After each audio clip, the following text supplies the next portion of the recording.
Hi Wow! mga ka-person! Welcome to my mini vlog. Dahil ilang linggo na nga akong natatakam dito, magluluto ako ngayon ng bunga ng malunggay. Kumakain din ba kayo ng bunga ng malunggay? Kwento ko lang ha, kasi akala ko dati, lason tong bunga ng What? malunggay. Pero hindi pala, nakakain pala siya.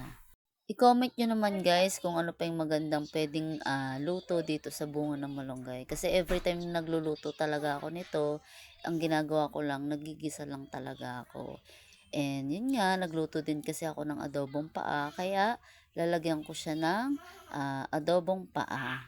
Para at least, maiba naman yung luto ko. Diyan din ba sa lugar nyo, mabilis lang ba mahanap yung ganitong gulay? Kasi ako talaga, every time na natatakam ako dito, minsan ang hirap niya talagang hanapin sa palengke. Limitado lang talaga yung nagtitinda ng ganitong gulay. Every time na nagluluto talaga ako nito, medyo matrabaho siya kasi talagang kailangan mo siyang balatan isa-isa. Kasi pag hindi mo siya nabalatan, medyo mapait talaga siya. Dati nga naalala ko hindi talaga ako kumakain nito. Pero nung natikman ko sa kaibigan ko, sabi ko sa sarili ko, ay masarap pala. Wow! Akala ko nga dati, yung pagkain nito, lulunukin siya. Shoot, hindi pala.